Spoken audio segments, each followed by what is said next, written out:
Hello guys, ang video na ito unboxing muna kasi may na-receive ako na battery na binili ko sa Shopee kasi ang review ay maganda, so bumili ako ng mga 10 piraso ata, tapos napakamura. So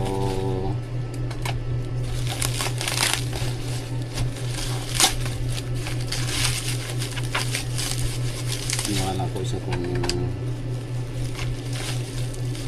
lokohan na ito po 21,700, may kabigata naman pero napakamura. So bumili ako ng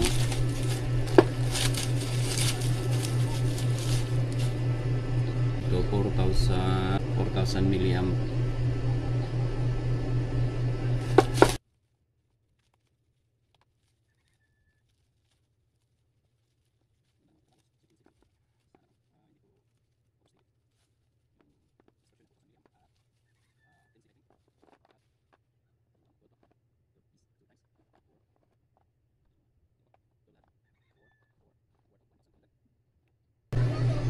So i-test ko ito po ang binili ko, 40E 4,000 milliamp, 10E 10 ampere, so 2.5C discharge rate, right? Tapos yung review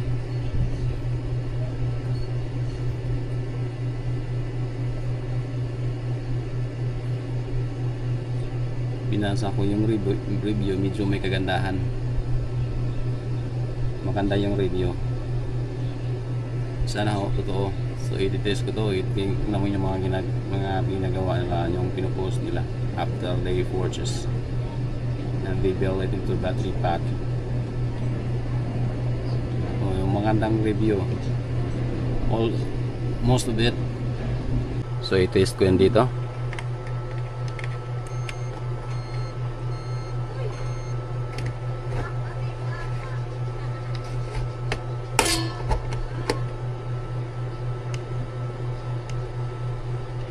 Yan, select capacity test.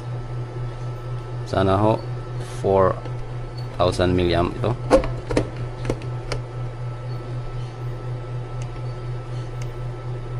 Capacity test again, channel 4, slot 4,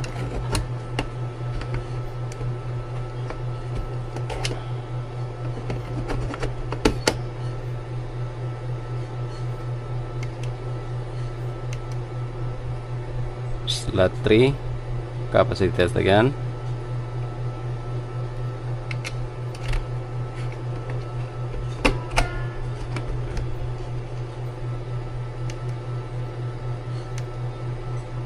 so ito lang muna ang 4 kasi ang charger lang ito ang may kakayahan mag capacity test, hand repair. So dito ko malalaman kung totoong 4,000 milliamp ito. It takes, I think, almost 1 day.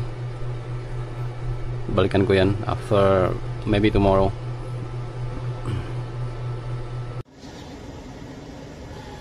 Hello guys, ito na, tapos na yung capacity test natin.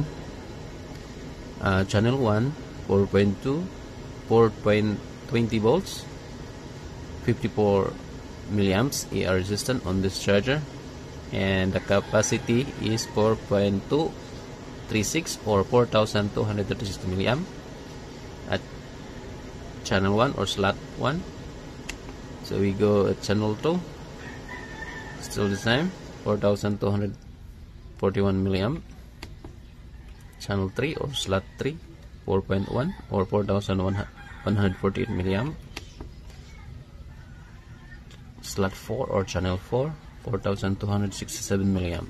So ang description ay 4,000 milliamp, as you can see that, and 40E, and the brand is Joy Sun 21,700, 3.6 volt minimum. So ang seller na ito is legit, nagbinta siya ng legit battery So ang apat na to pasok sa 4,000 milliamp, and the rest is, I believe, totoo to na 4,000 milliamp lahat. Then after charging, I will check the resistance.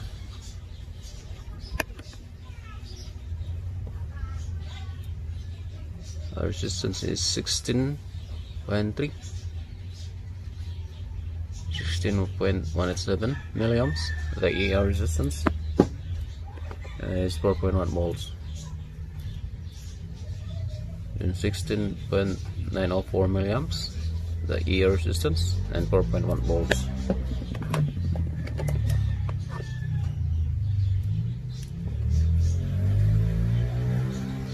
And the resistance is still the same, 16, minimum to 16.